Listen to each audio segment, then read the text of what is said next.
सीधे सादे दिखने वाले ब्लैक लड़के ने चुपके से हर घर में बढ़िया क्रिसमस गिफ्ट पहुंचाए, लेकिन एक गोरे पुलिस अफसर ने उसके अच्छे इरादों पर शक किया और उस पर चोरी का इल्जाम लगाया। अफसर ने लड़के से बदतमीजी से पूछा कि गिफ्ट कहां से आए, लेकिन लड़का घबराया हुआ था और बस अपनी गाड़ी को धक्का देकर हटाना चाहता था, इसलिए उसे तुरंत पकड़ लिया गया। हालांकि उसे मौके पर गोली नहीं मारी गई, लेकिन आखिर में वह जेल चला गया। उसकी कामयाबी से खुश गोरे पुलिस अफसर ने सोचा कि उसने बहुत अच्छा काम किया है और उसे प्रमोशन और सैलरी में बढ़ोतरी मिलेगी। अचानक जो लड़का कुछ देर पहले कांप रहा था, उसे एक सीनियर अफसर ने छोड़ दिया और उसके साथ वीआईपी जैसा बर्ताव किया। उसने न सिर्फ हैमबर्गर खाए बल्कि एक बॉल गेम भी देखा। इस बीच जिस ट्रेनी अफसर ने उसे गिरफ्तार किया था, वह खुद की बुराई कर रहा था और उसे लड़के के साथ बाकी गिफ्ट पहुंचाने का ऑर्डर दिया गया। ऐसा इसलिए नहीं था कि लड़के के कोई मजबूत कनेक्शन थे, बल्कि इसलिए था क्योंकि सीनियर अफसर उसका बैकग्राउंड जानता था। हालांकि उसका चेहरा एक बड़े बच्चे जैसा था, लेकिन उसकी दिमागी उम्र 8 साल के बच्चे जैसी ही थी। हर दिन एक रेगुलर एनपीसी की तरह वह सड़कों पर एक छोटी गाड़ी को धक्का देता था। हालांकि उसका बर्ताव अजीब था, लेकिन उसका नेचर अच्छा था। 20 साल से वह नुकसान नहीं पहुंचा रहा था। कोई भी यकीन नहीं करेगा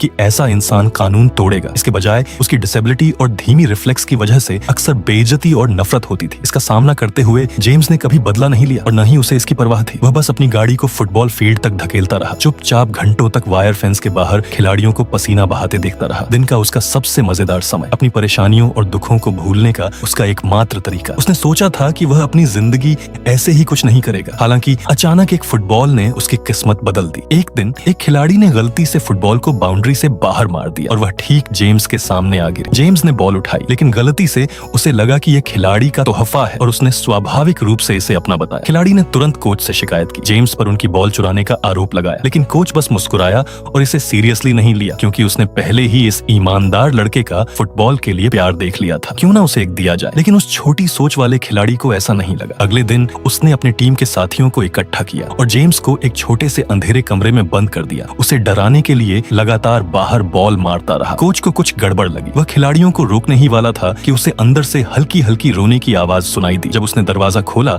तो उसने जेम्स को हाथ पैर बंधे हुए देखा। उसके चेहरे पर साफ घबराहट दिख रही थी। कोच जोन्स ने यह देखकर उसे शांत किया और ध्यान से टेप काटा। बचाए जाने के बाद जेम्स के पास कोच को धन्यवाद देने का भी समय नहीं था। वह बस इस अंधेरे और उदास बास्केटबॉल कोर्ट से जितनी जल्दी हो सके भाग जाना चाहता था। लंबे खिलाड़ियों का एक ग्रुप असल में एक मेंटली चैलेंज्ड आदमी को बुली करने गया था। इससे कोच जोन्स को गुस्सा आ गया। उसने तुरंत इन कमीनों को सबक सिखाने का फैसला किया। दोपहर तक जब सभी खिलाड़ियों ने ट्रेनिंग खत्म कर ली तो नौ नैतिक रूप से करप्ट बच्चों को उनकी सही सजा मिल गई। कोच की कड़ी नजर में उन्हें हरे मैदान पर पूरी ताकत से आगे पीछे दौड़ना था। जब सूरज आसमान में ऊंचा होता था, जब वे एनर्जी से भरे होते थे, तब तक जब तक उनके कदम डूबते सूरज की रोशनी में फीके नहीं पड़ जाते। जब जेल की कोठरी से चीखें कम हुई और जब धीरे धीरे दुनिया में रात छा गई, तब कोच को आखिरकार इस कभी न खत्म होने वाली दौड़ को खत्म करने की दया आई। लेकिन सिर्फ खिलाड़ी को सजा देने से पीड़ित को माफी नहीं मिल जाती। कोच जोन्स को लगा कि उन्हें भी टीम की तरफ से जेम्स से माफी मांगनी चाहिए। जब अगले दिन जेम्स को फिर से मैदान के बाहर अपनी गाड़ी धकेलते देखा गया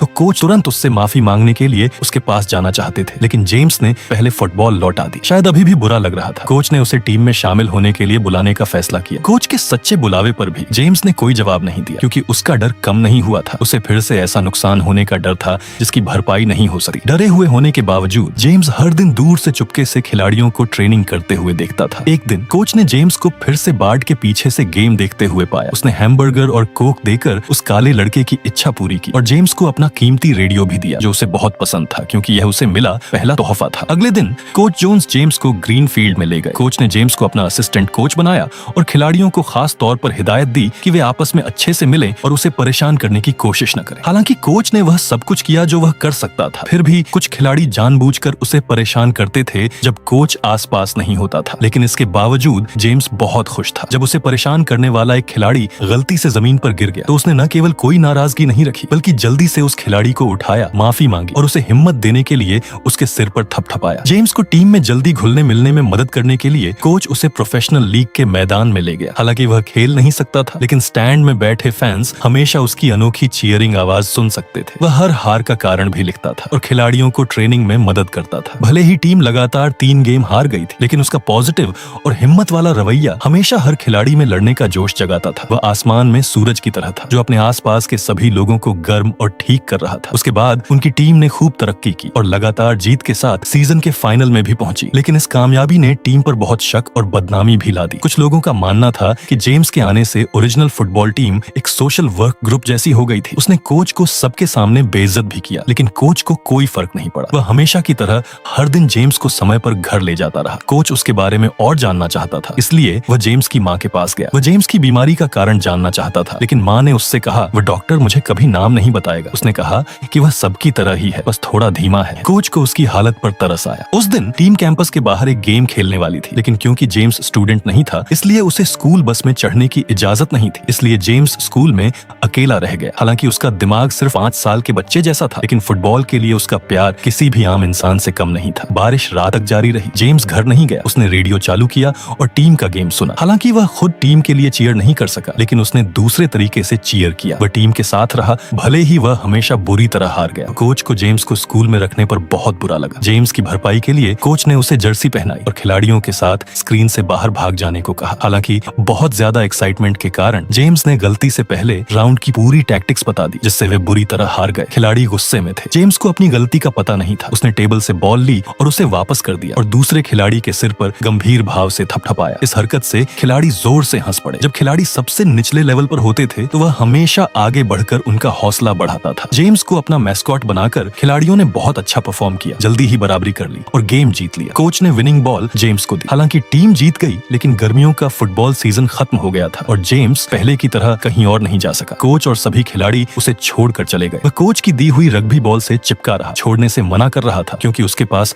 बस वही बची थी। जेम्स को अपने साथ रखने के लिए कोच ने प्रिंसिपल से कहा कि जेम्स को उसका असिस्टेंट कोच बना दिया जाए। प्रिंसिपल, जो जेम्स को भी पसंद करते थे, तुरंत मान गए। जेम्स ने वहाँ कई दोस्त बनाए और स्कूल का डिसिप्लिन मॉनिटर भी बन गया। लेकिन जब भी वह किसी स्टूडेंट को नियम तोड़ते हुए पकड़ता तो वह उन्हें सजा नहीं देता, बल्कि उन्हें गले लगा लेता। टीचरों के साथ उसके अच्छे रिश्ते थे। प्रिंसिपल ने यह सब देखा और जेम्स को स्कूल का ब्रॉडकास्टर बना दिया। हर बार जब वह कोई डिश अनाउंस करता तो स्टूडेंट्स हंसने लगे। समय के साथ वह क्लास में खुशी का सोर्स बन गया, लेकिन इससे उसके क्लासमेट्स नाराज हो गए। इसलिए उन्होंने जेम्स को धोखे से लड़कियों के लॉकर रूम में ले गए। वह उन्हें सीधे देखने से भी डरता था। इससे जेम्स का मासूम दिल पूरी तरह टूट गया। वह सबके साथ प्यार और ईमानदारी से पेश आता था, लेकिन बदले में उसे जो मिला वह ऐसा धोखा और चोट थी जिसे ठीक नहीं किया जा सकता था। कोच जानता था कि जेम्स इतना बुरा काम नहीं करेगा और उसने उससे पूछा कि उसे किसने उकसाया था, लेकिन अब भी उसकी अच्छाई ने उस गुनहगार को बचा लिया। भले ही उसने उन्हें धोखा नहीं दिया था, कोच अच्छी तरह जानता था कि यह किसने किया था। उसने गुनहगार को ढूंढ निकाला, उसे कड़ी फटकार लगाई गई और फुटबॉल गेम्स में हिस्सा लेने से बैन कर दिया गया। इस घटना के बाद स्कूल बोर्ड को लगा कि इससे स्कूल की रेप्यूटेशन खराब हुई है और वे जेम्स को निकालना चाहते थे। लेकिन जैसे ही एक प्रॉब्लम आई, दूसरी आ गई। जेम्स की माँ की अचानक हार्ट अटैक से मौत हो गई। अब जेम्स पूरी तरह से अनाथ हो गया था। जब कोच आया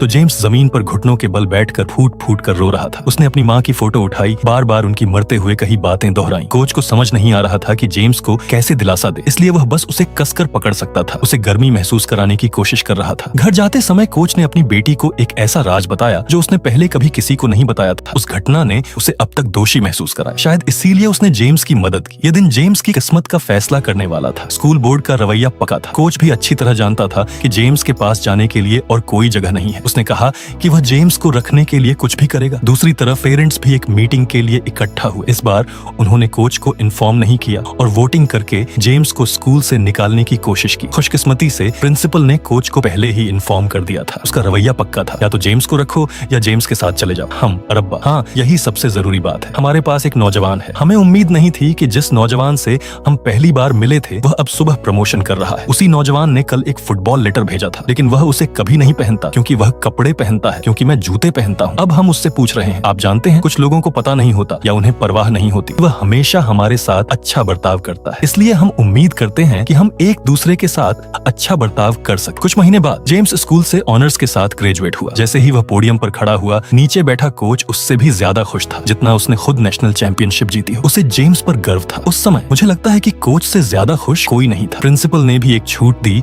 और जेम्स को अगले साल एक स्टूडेंट के तौर पर स्कूल लौटने की इजाजत दे दी। वह चाहे कितने भी दिन रहना चाहे, इस बार कोई उसे बाहर नहीं निकालेगा। 26 साल बाद तक जेम्स अभी भी लड़कों के साथ इस हरे भरे मैदान में दौड़ रहा था। वह स्कूल का सबसे इज्जतदार कोच भी बन गया।